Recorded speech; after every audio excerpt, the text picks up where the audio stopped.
शहर में पिछले कई दिनों से लगातार हो रही मूसलाधार बारिश ने जहां एक और लोगों को गर्मी से राहत दी है, वहीं दूसरी ओर यह बारिश कुछ क्षेत्रों में कहर बनकर टूटी है। विशेष रूप से शहर के कोट मोहल्ला क्षेत्र में स्थिति बेहद चिंताजनक बनी हुई है। प्राप्त जानकारी के अनुसार इस मोहल्ले में अब तक करीब 1 दर्जन मकान पूरी तरह से गिर चुके हैं, जबकि दर्जनों मकानों में गंभीर दरारें आ चुकी हैं, जिससे वहां रह रहे लोगों का जीवन संकट में आ गया है। गनीमत रही कि जब यह हादसा हुआ उस वक्त घर में कोई नहीं था। कोट मोहल्ला के स्थानीय निवासियों ने बताया कि भारी बारिश के कारण जमीन की सतह कमजोर हो गई है, जिससे मकानों की नींव खिसक गई और वह जमींदोज हो गए। इसके अतिरिक्त कई घरों की दीवारों और छतों में बड़ी दरारें पड़ चुकी हैं, जिनसे किसी भी समय और भी बड़े हादसे की आशंका जताई जा रही है। स्थानीय निवासी दहशत के साए में जीवन व्यतीत कर रहे हैं। कई परिवारों को घर खाली कर आसपास के सुरक्षित स्थानों पर शरण लेनी पड़ी है। लोगों का कहना है कि वे दिन रात इसी डर में जी रहे हैं कि अगला मकान उनका ही ना गिर जाए। बच्चों और बुजुर्गों की स्थिति और भी दयनीय बनी हुई है। ये धानक बस्ती है जी, बस स्टैंड के पास है जी। जी, तो ये क्या क्या नुकसान हुआ है? ये जी मकान गिर रहे हैं ऊपर से आके नीचे बह रहे सब। लगातार बारिश चल रही है जी, और ये गली रुक रही है जी, पूरी जाम है जी गली। हम तो प्रशासन से हाथ जोड़कर विनती कर रहे हैं, ये ऊपर से और भी दिक्कत है जी। कल भी रात को नीचे जाके सोए, सारे बच्चे घबरा रहे थे जी बहुत। तो क्या मांग करते हो? मांग यही है जी, इसका रोकथाम करी जाए बस। मलबा उठवा दो जी, ये सारा बह रहा है जी सब कुछ। और ये टीला रात को 12:30-1 बजे के करीब हम सब सो रहे थे। अचानक बड़म बड़म की आवाज़ आई तो हम सारे बाहर निकले और हमने देखा कि सारा टीला ऊपर से निकलकर हमारे घरों की छतों पर पड़ गया है। हम सब उसमें आराम से सो रहे थे।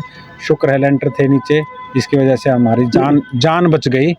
और 3 कमरे बने हुए थे मेरे चाचा के घर के पड़ोस में, साथ में वो ख़त्म हो गए। एक कमरा हमारा साथ में था ऊपर छत पे, वो ख़त्म हो गया। सारा मलबा मेरे चाचा की छत पे और हमारी छत पे आके गिर पड़ा और हम रात भर बाहर रोड पे हमने अपनी रात गुजारी है।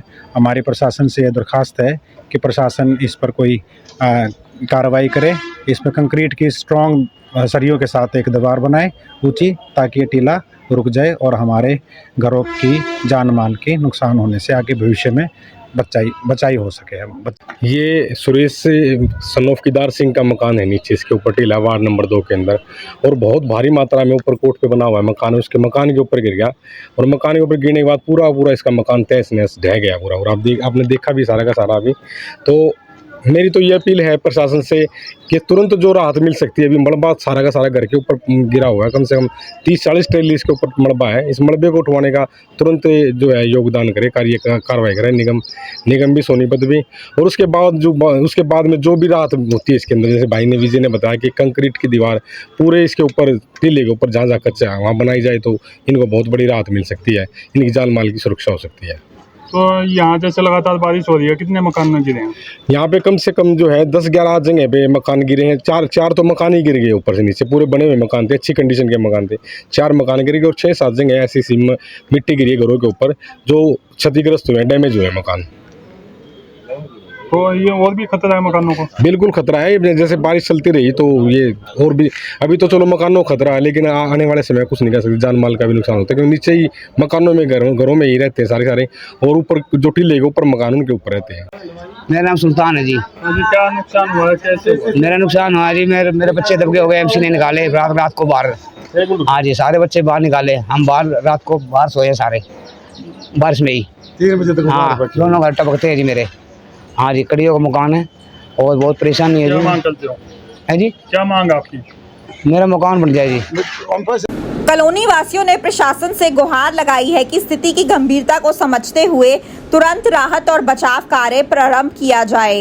उन्होंने यह भी मांग की है कि जिन मकानों में दरारें आ चुकी हैं उनकी शीघ्र मरम्मत कराई जाए और जो मकान गिर चुके हैं वहां से मलबा हटाया जाए, जिससे रास्ते साफ हो सके और संक्रमण की स्थिति उत्पन्न ना हो। अब 12वीं पास छात्र छात्राओं के लिए नर्सिंग ऑफिसर बनना हुआ बिल्कुल आसान। ANM, GNM, BSc nursing, post BSc nursing course में दाखिला ले व बेहतरीन भविष्य बनाएं। आज ही स्क्रीन पर दिए नंबर पर कॉल करें। दीप नर्सिंग एकेडमी, छोटू राम चौक, सोनीपत। अपने शहर की हर ताजा खबर के लिए हमारे चैनल SNA न्यूज को सब्सक्राइब करें, लाइक करें, कमेंट करें व शेयर करें। बेल आइकन दबाना ना भूलें। हमारे अन्य सोशल मीडिया प्लेटफॉर्म्स पर भी हमें फॉलो करें।